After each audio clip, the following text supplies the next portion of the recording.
السلام علیکم۔ خلیفہ عبد الملک بن مروان کے عہد خلافت میں حجاج بن یوسف ثقفی نامی ایک شخص عراق کا گورنر تھا۔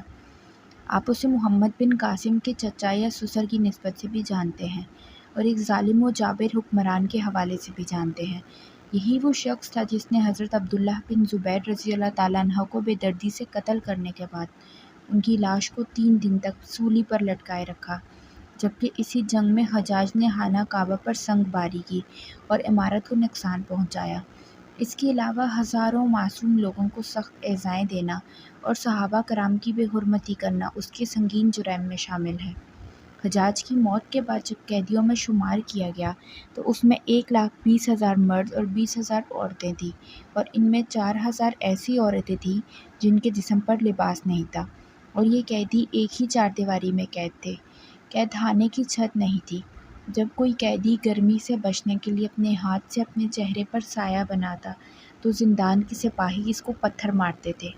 انہیں جو کی روٹی میں ریت ملا کر کھلایا جاتا تھا اور پینے کے لیے کڑوا پانی دیا جاتا تھا۔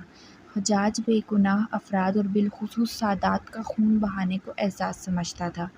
ایک مرتبہ اس ملعون نے روزہ رکھنا چاہا تو نوکروں کو حکم دیا کہ اس کے لیے من پسند سحری اور افطاری کا انتظام کیا جائے۔ چنانچہ اشارہ فہم نوکروں نے اس کے لیے ایسی روٹیاں تیار کیں جنہیں سادات کے خون سے گوندا گیا تھا۔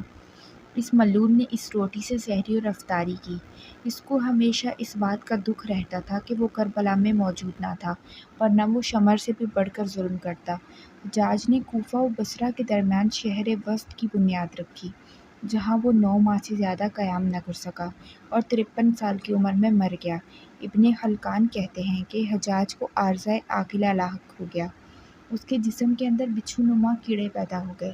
ایک طبیب کو بلایا گیا تو اس نے گوشت کا ایک ٹکڑا ریشم کی رسی کے ساتھ باندھا اور حجاج کو کہا وہ اس گوشت کے ٹکڑے کو نگل لے۔ حجاج نے گوشت کا وہ ٹکڑا نگلا اور کچھ دیر بعد ریشم کی ڈور سے اس ٹکڑے کو کھینچا تو اس ٹکڑے پر بہت سارے کیڑے چپکے ہوئے تھے۔ اللہ نے حجاج کے جسم پر سردی کو مسلط کر دیا۔ اس کے اطراف میں دن رات کوئلوں کی انگیٹھیاں جلائی جاتی تھیں، لیکن وہ پھر بھی سردی سے چلاتا رہتا تھا۔ اس نے حسن بصرہ سے اپنے درد کی شکایت کی تو انہوں نے کہا، میں نے تجھے بے گناہ افراد اور بالخصوص سادات کو قتل بارہا منع کیا تھا، لیکن تو باز نہ آیا۔ آج تو اس کا خمیازہ بھگت رہا ہے۔ حجاج نے کہا کہ میں خدا سے یہ دعائیں کرتا کہ وہ مجھے دوزخ سے آزاد فرمائے، بس میری اتنی سی دعا ہے کہ جلدی سے میری روح قبض کر لے تاکہ میں دنیا کے درد و الم سے چھٹکارا پا لوں۔ لیکن سردی ختم نہ ہوتی تھی۔ یہ تو تھی موت کی سختیاں، لیکن حجاج کی زندگی میں ایک واقعہ ایسا بھی ہوا جس نے اس کے غرور و تکبر کے پتلے کو زمین پر دے مارا۔ اس زمانے میں نعمان نامی ایک شخص کی انتہائی حسین و جمیل بیٹی تھی۔ اس لڑکی کا نام ہندہ تھا۔ وہ ہندہ نہیں جو سید الشہداء حضرت حمزہ کی شہادت اور پھر اس کے جسم مبارک کی بے حرمتی میں ملوث رہی تھی۔ جس بندے کی یہاں بات ہو رہی ہے وہ ایک غریب لڑکی تھی، لیکن اپنی حسن و جمال میں بے مثال تھی۔ کہا جاتا ہے پورے عرب میں اس جیسی خوبصورت عورت نہ تھی۔ حجاج نے جب اس لڑکی کی شہرت سنی تو اس کے دل میں اشتیاق پیدا ہوا، سو اس نے اپنے کارندوں کی مدد سے ہندہ سے ملاقات کی، صورت پیدا کر لی۔ جب حجاج کی نظر ہندہ کے چہرے پر پڑی تو وہ اس کا عاشق ہو گیا۔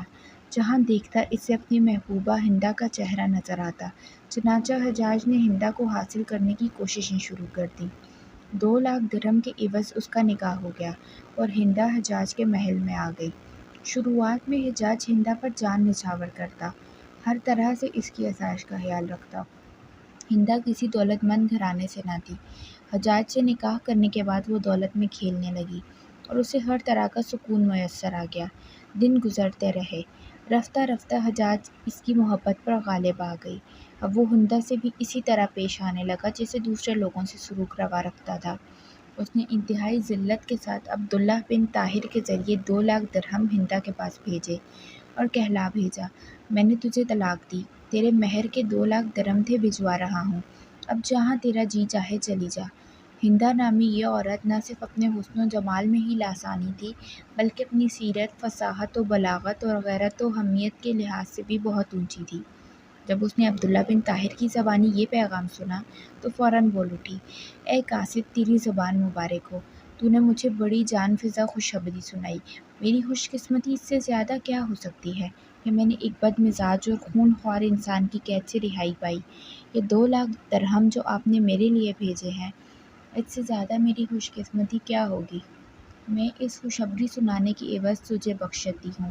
یہ میری طرف سے تیرا انعام ہے۔ طلاق کے بعد ہندا اس محل کو چھوڑ کر اپنے عام سے گھر میں چلی گئی۔ قسمت کا کرنا ایسا ہوا کہ کچھ دن بعد خلیفہ عبد الملک بن مروان نے اسے نکاح کا پیغام بھیجا، جس پر ہندا نے انکار کر دیا۔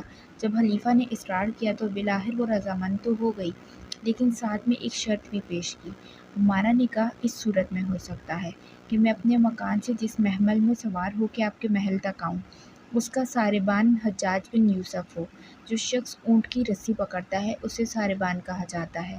خلیفہ نے یہ شرط قبول کر لی اور اسی حد کے پچھلی جانب لکھ بھیجا کہ حجاج حاکم کوفہ اس حکم کی تعمیل کرے۔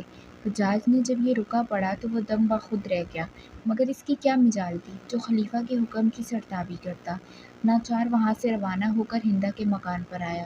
ہندا اور اس کی سہیلیاں جب اپنے اپنے محمل میں تھی تو حجاج اپنی پوری پوشاک کے ساتھ ہندا کے محمل کے قریب آیا اور صابانوں کی طرح اونٹ کی مہار پکڑ کر پیدل چلنے لگا۔ ہندا کے ملازم اور اس کی سہیلیاں تمام راستہ اسے چھیڑتے رہے، مگر وہ خاموش چلا جا رہا تھا۔ جب شاہی محل قریب آیا تو ہندا نے اپنی سواری پر سے ایک سونے کا سکہ قصداً پھینک دیا، ساتھ ہی حجاج کو آواز دی، ساربان، ہمارا ایک چاندی کا سکہ زمین پر گر گیا ہے، اسے اٹھا دو۔ حجاج نے مہار روک لی اور سکہ اٹھایا تو وہ چاندی کا نہیں بلکہ سونے کا تھا۔ بولا، حضور، یہاں چاندی نہیں بلکہ سونے کا سکہ ہے۔ بندہ نے اس کے ہاتھ سے سکہ لیا اور اپنی سہیلی سے کہنے لگی، یہ میری قسمت ہے، میری ہاتھ سے چاندی کا سکہ گرا لیکن بعد میں وہی سکہ سونے کا بن گیا۔ حجاج یہ بات سن کر بہت خفیف ہوا، مگر خلیفہ کی بیوی کے سامنے دم مارنے کی جرأت نہ کر سکا۔ کہتے ہیں ایک عورت کے ذلیل ہونے کا دکھ حجاج بن یوسف کو اس کی ساری زندگی ستاتا رہا۔ ہماری دعا ہے کہ اللہ پاک ہمیں ظلم سے بچائے رکھے، آمین۔ اگر ویڈیو پسند آئے تو ویڈیو کو لائک کریں اور اپنے دوستوں کے ساتھ شیئر کریں، اور مزید ایسی اچھی ویڈیوز دیکھنے کے لیے میرے چینل کو